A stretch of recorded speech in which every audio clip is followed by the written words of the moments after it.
Joining me now, David Wohl, a Trump supporter and attorney, and Melissa Mark-Viverito, a New York City Council speaker and Hillary Clinton surrogate. Great to see you both. My goodness, there's a lot to unpack there. David, let me start with you, though, on this, because contrast that Donald Trump, who said Bill Clinton's affairs, it was no big deal, it was unimportant, it was nonsense, the attacks on him, the attempt to impeach him and so on, versus today with, I could have hit him, I could have hit her on his affair. How do you square the two?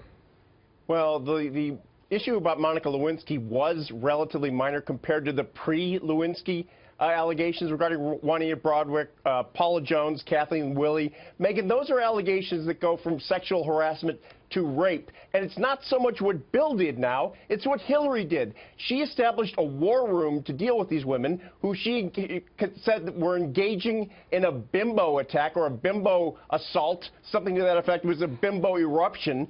And she dealt with it that way. And if you think about that, Megan, she tried to destroy women who made these type of allegations against her husband, not because they were allegations that weren't credible, but because it was politically expedient, Megan. Look at her website. Earlier this year, her website, she said all women who make these type of allegations should be believed. As soon as she found out that got up there, she deleted it. It's hypocrisy, it's inconsistency, and it's unbecoming of a president. Madam Speaker?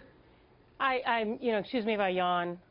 These arguments are tired. Yawn? It's irrelevant. It's irrelevant to the conversation at present. The debate the other night demonstrated the vision and the understanding. Wait a minute, though. Wait, can you just respond on point, though? Because we're trying to get to the bottom of whether this is going to go down and how it's going to go down and whether it should or it shouldn't. That's a decision for the Trump campaign to make, I believe. But you know they're going to come after her. They're going to say it was your team that referred to these, that said you dragged the $50 through the trailer park and who knows what you'll find, and that they called these women, quote, bimbos, that they were bimbo eruptions.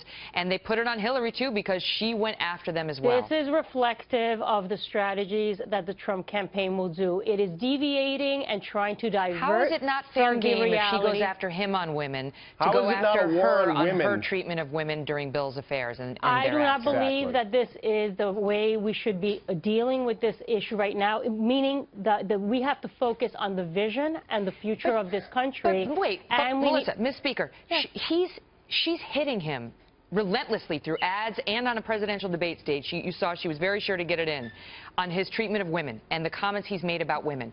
Why is it not perfectly fair game for him to turn around and say, gotcha, said some things. You too did some things, Madam Secretary. Hillary Clinton has been attacked for more than 30 years.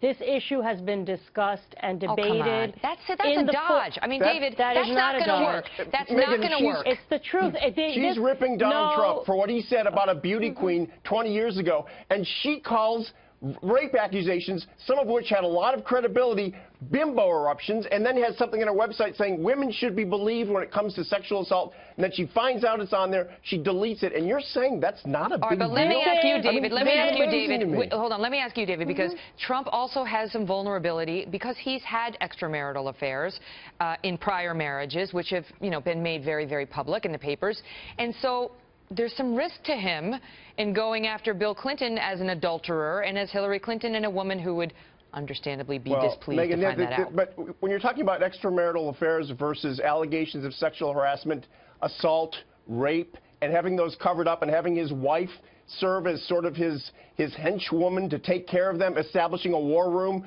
to silence the women, there's no comparison on this planet between those two. Well, this is the typical strategy of the Trump campaign, is that he cannot answer and he cannot provide a vision for the future of this country. A vision for the future. Hold on. So does it matter? The other day at the debate. Madam Speaker, so does it matter at all if Hillary Clinton had a history of referring to these women as bimbos? I believe that this has been discussed before. That's not an answer. That's not an answer. You're dodging. Does it matter? Do you care, as the Speaker of the New York City Council, whether our next president potentially refers to women as bimbos, whether it's Donald Trump or Hillary Clinton? Because a lot of Democrats really cared when Trump was using that term. Do they care if Hillary used it? Well, these are terms that are being used in the present. I am concerned about what we have the vision we have for the future. The debate the other day demonstrated that Donald Trump was bumbling and was demonstrating what a fool he is in front of 80 The women at home viewers. understand Well, that's a dodge. If it's bad for him, it's bad for her too. And she's going to have to deal with it if he chooses to bring it up. Well, that's it. That's exactly the right question to ask. Let it be dealt with. I am interested in seeing, and I believe that Hillary Clinton has demonstrated that she is better suited to lead this nation she can make forward. that case. She can make that case. 80 million but she's not going to be able to avoid that direct accusation Okay. after the things she's hurled at him. It's good to see you both. Thank you. Thank you, Megan.